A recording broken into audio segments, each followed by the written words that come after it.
इस वीडियो में हम लोग एम्प्लॉय मॉरल से ये जो 3 कॉन्सेप्ट है दैट इज क्वेश्चन नंबर 2 इसे डिस्कस करने वाले। ध्यान से देखिएगा बिना स्किप किए, ये छोटा बहुत है। First of all employ moral, तो this there is something confusion over the use of term moral. Some consider that moral is and job satisfaction are same, ठीक है। जबकि moral लोग यूज करते हैं इंटरचेंजली, कि जैसे हम लोग ने वर्क ग्रुप और वर्क टीम का पढ़ा था साइकोलॉजी 5th चैप्टर में, अंडरस्टैंडिंग वर्क टीम में।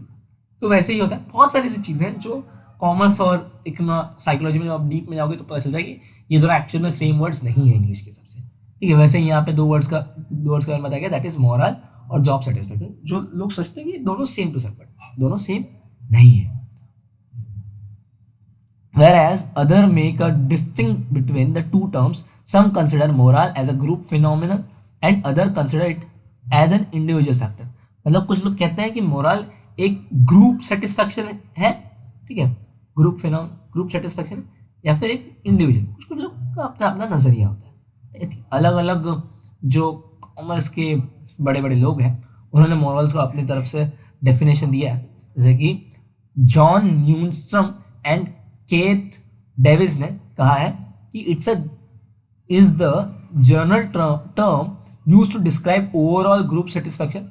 कहा मैंने ये पूरे ग्रुप, ये बहुत इजी सा डेफिनेशन तो आप लिख सकते हो एक सा एक्सप्लेनेशन के लिए कि it is a general term, what morale is the general term use to describe overall group satisfaction. पूरे ग्रुप का सेटिस्फैक्शन बताना ही इसका काम है। तो इतना सा आपका डेफिनेशन 1 लाइन का आप बता सकते हो। और यहाँ पे एक और है एडविन फ्लिपो। इनके बहुत सारे जो डेफिनेशन आते हैं बहुत इजी भी होते हैं। इफ आपके पास टाइम हो और आपने कहीं नोट डाउन करके और आपकी मेमोरी शक्ति बहुत हाई हो तो इनके डेफिनेशन आप लिख सकते हो। It is moral as a mental condition और attitude of individual and group. यहाँ पे क्या कहा गया एडविन फ्लिपो के हिसाब से, ये एक individual as well as group दोनों की मेंटल कंडीशन है toward which determines towards their work, ठीक है। जो उन्हें विलिंगनेस, उन्हें एक खुद की इच्छा प्रकट करती है, खुद से मन करता है कि हमें ऑर्गेनाइजेशन के लिए कुछ करना चाहिए, हमें एक साथ मिलकर कुछ करना चाहिए वाली चीज़ होती है, ठीक है। तो employ morale is that thing. Satisfaction लोग समझते हैं बट सेटिस्फैक्शन नहीं है ग्रुप सेटिस्फैक्शन, जॉब सेटिस्फैक्शन, ठीक है। अब इन्फ्लुएंस क्या करते हैं एक एम्प्लॉय के मॉरल। अब मॉरल मतलब आपकी इच्छा कि आप कंपनी के लिए सामने से कुछ करो वाली चीज, ये चीज याद रखिएगा। जब कॉमर्स में हम लोग ये चीज याद रखते हैं कि पर्टिकुलर जो कॉन्सेप्ट है उसे हिंदी में क्या कहते हैं और वो उसमें उसका असली मतलब क्या है। जैसे कि हम लोगों ने ह्यूमन रिसोर्स प्लानिंग किया, ट्रेनिंग किया, ठीक है, परफॉर्मेंस अप्रेजल किया, तो उसी तरह से मोरल मतलब खुद की इच्छा, ठीक है, इच्छा, सुइच्छा कंपनी के लिए काम करने की। सबसे पहली चीज that is image of organisation. जिस बिजनेस में आप काम कर रहे हो उसकी इमेज कैसी है, वो बिजनेस खुद में कैसा है। मतलब बहुत सारे सोशल वर्क करते हैं कुछ कुछ बिजनेसेस अपने साथ साथ, ठीक है। तो क्या होता है कि सोसाइटी में उनकी एक वैल्यू होती है, ठीक है, उनकी एक इमेज रहती है कि भाई ये लोग प्रॉफिट भी मेक करके देते हैं बट साथ में सोसाइटी वेलफेयर, सोसाइटी के लिए भी कुछ अच्छा करते हैं। तो एक एज ए एम्प्लॉय अगर एक ऐसी कंपनी में आप काम करो जिसका प्रोफाइल हाई है, ठीक है, जिसकी बात ही पूरे मार्केट में होती है, ठीक है, जिसकी इमेज अच्छी है, ठीक है, और आप गर्व से भी कह सकते हो भाई कि मैं इस कंपनी में काम करता हूं, तो ठीक है, तो वो वाला पॉइंट लेकर आ जाता है इमेज का। First point is image. Second है गोल ऑफ ऑर्गेनाइजेशन। देखिए ये दोनों चीजें ऑर्गेनाइजेशन जुड़ी कि ऑर्गेनाइजेशन कैसा है, ऑर्गेनाइजेशन काम कैसा करता है, दैट इज गोल्स, ठीक है। जस्ट प्रॉफिट मेकिंग करना किसी ऑर्गेनाइजेशन का अगर गोल है तो आप सोचोगे भाई हाँ तो मैं भी सिर्फ पगार के लिए काम करूंगा, मुझे क्या जरूरत है अपना एक्स्ट्रा एफर्ट डालने का, जितना सब करे उतना मैं भी करूंगा। बट अगर एक ऑर्गेनाइजेशन आपके वेलफेयर के लिए भी कुछ काम करता है, सोसाइटी के लिए भी कुछ काम करता है, ठीक है, तो आपको भी लगेगा ना कि इस कंपनी के इरादे अच्छे हैं। दैट इज इमेज और गोल आप एक तरह से देख सकते हो बहुत जॉइंट है, ठीक है। इमेज में आप ये भी कह सकते हो कि किसी कंपनी का जो नाम है बहुत ऊंचा है, ठीक है, मार्केट में उसकी बहुत वैल्यू है, ठीक है, फ्रॉड्स नहीं करती है, लोगों को चीट नहीं करती है, सोशल वेलफेयर करती है। सेम फॉर गोल्स कि अगर इसके गोल सिर्फ खुद के प्रॉफिट्स करने का नहीं, अपने एम्प्लॉयज़ को भी प्रॉफिट पहुंचाने का होता है, ठीक है, उनके लिए भी कुछ करती है, सोसाइटी के लिए भी कुछ। तो ये भी एक इच्छा क्रिएट करता है कि आप खुद से अपने सोसाइटी के लिए कुछ अपने ऑर्गेनाइजेशन के लिए कुछ करें, ठीक है। और फिर जो नेक्स्ट 2 पॉइंट्स है वो भी जॉइंट है एक दूसरे से, that is quality of superior और नेचर ऑफ टीम मेंबर्स, ठीक है। तो इस तरीके से कि मैं आपको जॉइंट 2 पॉइंट्स बताता हूँ जिससे आप याद कर सकते हर हर क्वेश्चन पहले परफॉर्मेंस अप्रेजल भी यही बात है, ठीक है। तो आपका सुपीरियर किस तरह का है, मतलब आपको सपोर्ट करता है, आपको ढंग से आपको आगे इंकरेज करता है कुछ नया करने का, रिस्क लेने का, ठीक है, कुछ इनोवेटिव करने का, तो ये आपका क्वालिटी ऑफ सुपीरियर होता है। सेम फॉर टीम मेंबर्स कि आपके टीम मेंबर्स भी कैसे हैं आपके साथ।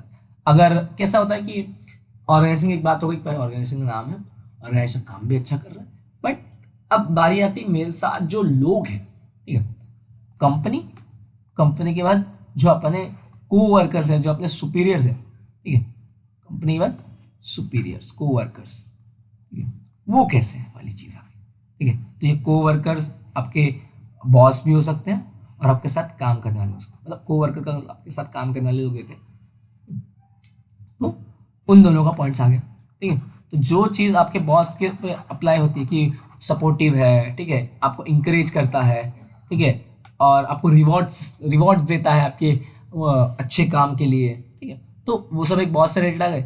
सेम फॉर टीम मेंबर्स, क्योंकि ये सब आपके मेंटालिटी पे इफेक्ट करते हैं, ठीक है। आप एक ऐसी कंपनी में काम करो जहाँ पे आपके बॉस आपको सिर्फ ताना मारते हैं, आपको कभी अप्रिशिएट नहीं करते, आपके जो टीम के लोग हैं वो सिर्फ अपनी अपनी बढ़ाई करना चाहते हैं, आपको नीचा दिखाते हैं, बॉस के सामने आपकी बेइज्जती करते हैं, ठीक है, आपके पीठ पीछे आपके बारे में कुछ अफवाहें फैलाते हैं। तो ऐसी सब कंपनियों से क्या होता है, आपका ऐसी सब चीज़ों से कंपनी के लिए जो आपका मोरल है, जो आपकी कमिटमेंट है, वो गिरने लगती है। तो ये दोनों देख सकते हैं जुड़ो पॉइंट्स। नेक्स्ट है that is reward and recognition, ठीक है।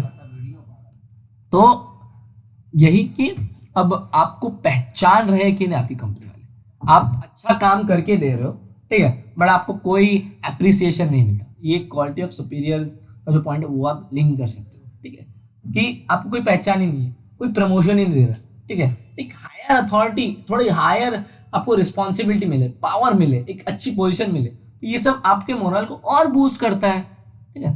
सो that is rewards and recognition का पॉइंट, ठीक है। ये हर किसी को अपना अभी नाम करना है, कंपनी का नाम तो हो गया, ऑलरेडी है शायद इमेज ऑफ ऑर्गेनाइजेशन, अब मुझे भी इस कंपनी में अपना नाम करने वाली चीज़, so that is rewards and recognition.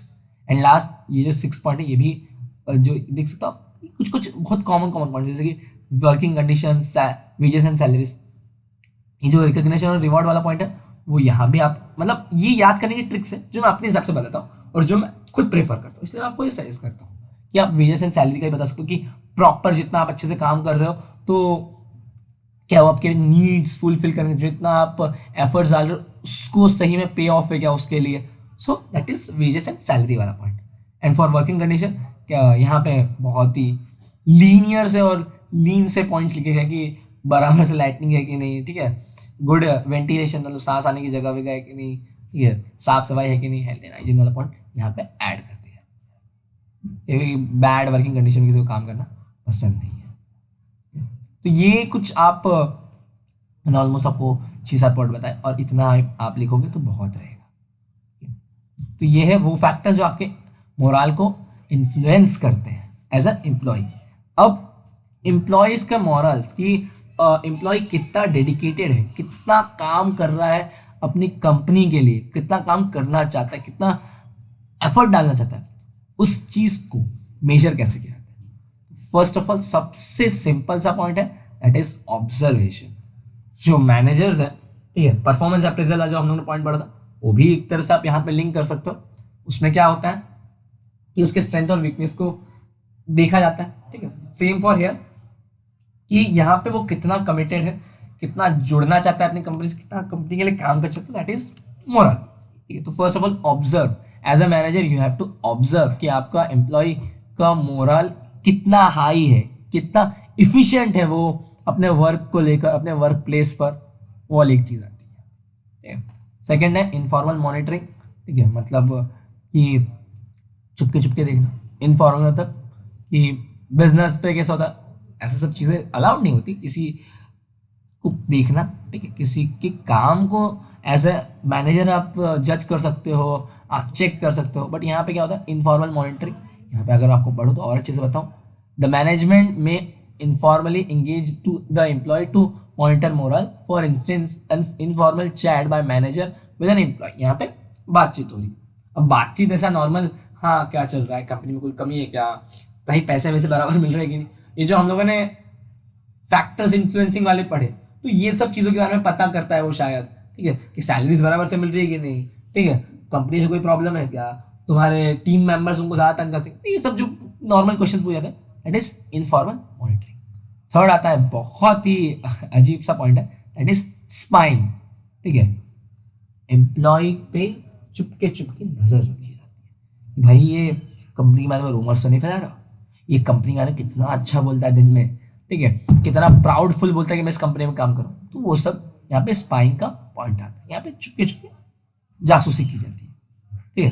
Feedback from clients, ठीक है, यहाँ पे क्या होता है कि एक एम्प्लॉय कितना उसका मोरल हाई है, वो उसकी प्रोडक्टिविटी, उसके काम से पता चलता है, और वो जो सर्विस देता है अपने क्लाइंट्स को।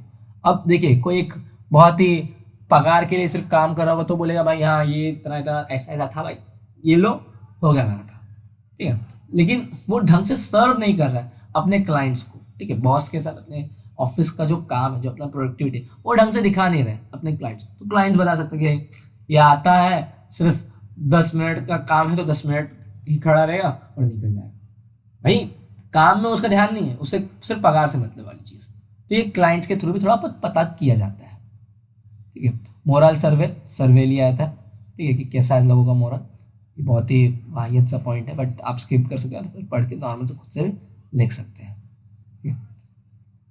देन ये एक ये अच्छा पॉइंट है, दैट इज एग्जिट इंटरव्यू। यहाँ पे क्या होता है, जो एम्प्लॉयज़ रिज़ाइन करके चले जाते हैं जॉब से, ठीक है, तो उन्हें वापस बुलाया जाता है, या फिर जब वो ऑफिस या फिर जो अपना काम है वो रिज़ाइन करते हैं, तब उनका इंटरव्यू लिया जाता है कि भाई तुम्हारी प्रॉब्लम क्या थी, तुम क्यों ये ऑर्गेनाइजेशन छोड़ के जाना चाहते हो।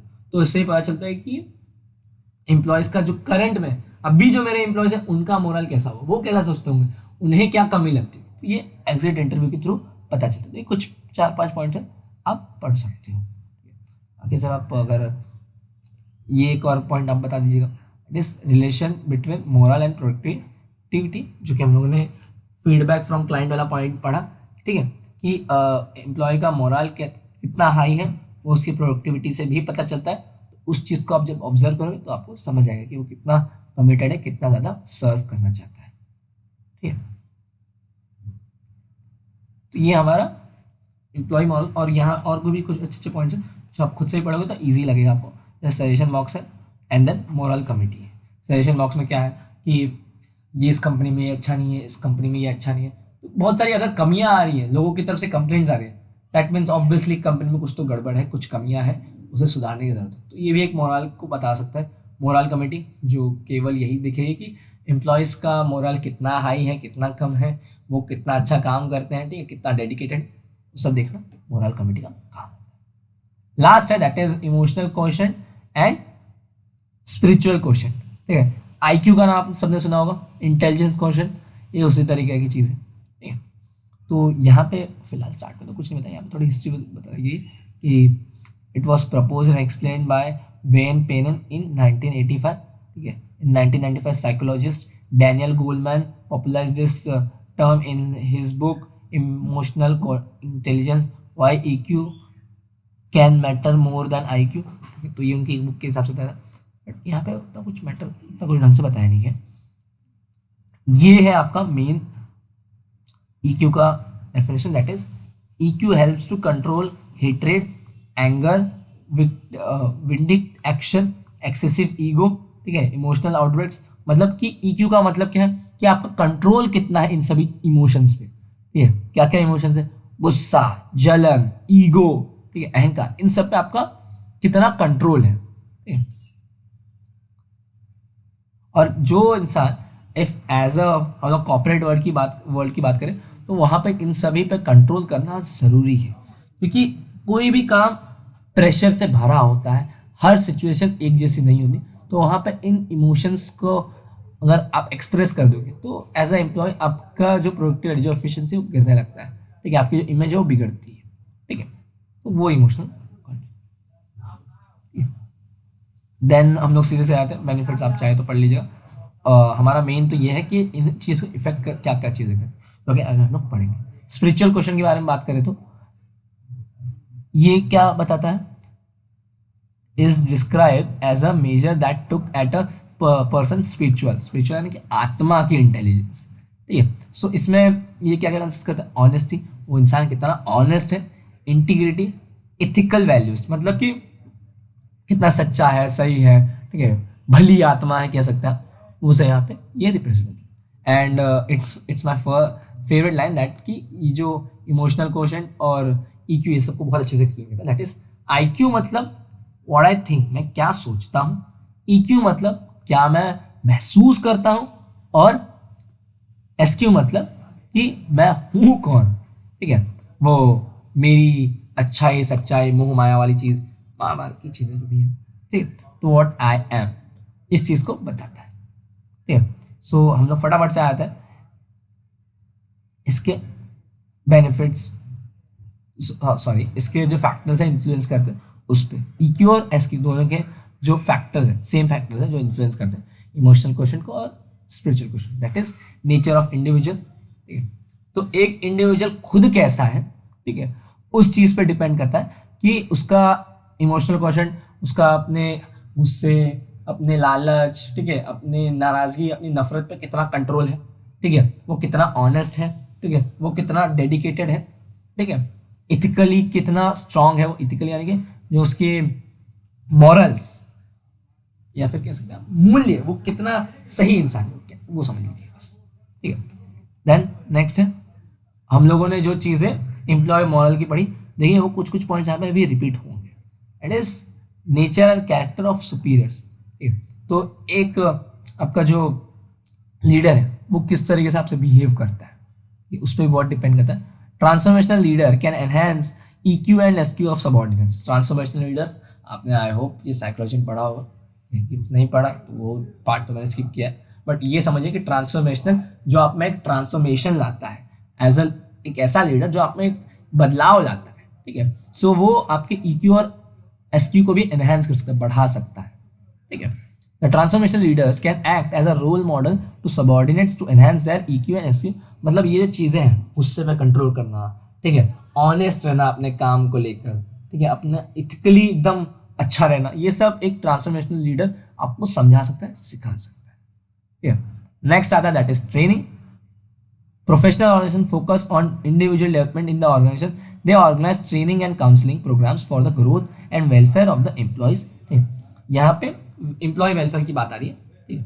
इफ आप एज अ एम्प्लॉय देखें कि आपका कंपनी आपके लिए बहुत अच्छे अच्छे काम कर रहा है, ठीक है, आपको घर प्रोवाइड करके दे रहा है, आपको इंसेंटिव दे रहा है, आपको बोनस प्रोवाइड कर रहा है, आपको हॉलीडेज दे रहा है और ट्रेनिंग भी दे रहा है, ट्रेनिंग वाली चीज़ भी यहाँ पे ट्रेनिंग का मैंने ये सिर्फ एम्प्लॉय वेलफेयर की बात की। ट्रेनिंग कितना अच्छे दे रहा है कि आपका भी ओन ग्रोथ हो और आप ऑर्गेनाइजेशन के लिए भी कुछ करो, तो इससे भी EQ और SQ एनहांस होता है, एनहांस यानी कि बढ़ता है, ठीक है। और जो कुछ कुछ सिंपल पॉइंट्स है दैट इज सोशियो कल्चर आप पढ़ सकते हो, बट मैं सलाह दूंगा इग्नोर कीजिए। आपका आता है योगा एंड मेडिटेशन। अब ये आपके माइंड को रिलैक्स करता है हमेशा मेडिटेशन, तो मेडिटेशन हमेशा हम लोग स्पिरिचुअलिटी और इमोशन से जोड़ के रखते हैं। ये आपके जो इमोशंस है, जो आपकी ऑनेस्टी है, इन सबको बढ़ाने का ऑब्वियसली बहुत सुना सुनाई चीज़ है कि ये उसमें बहुत हेल्पफुल होता है, yoga and meditation. Reward and recognition, ये भी देखिए आपका जो हम लोगों ने अभी एम्प्लॉय मॉरल वाला पॉइंट पढ़ा, सेम वही आ गया। और organisation environment that is working condition वाली चीज़ भी रिपीटेड है।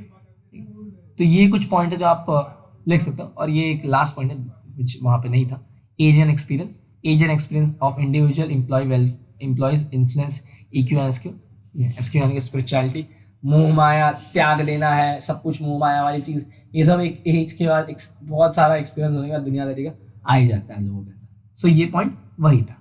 होप सो कि आपको ये वीडियो पसंद आया होगा। हाँ, इस वीडियो को लाइक करें, कमेंट करें और शेयर जरूर करें।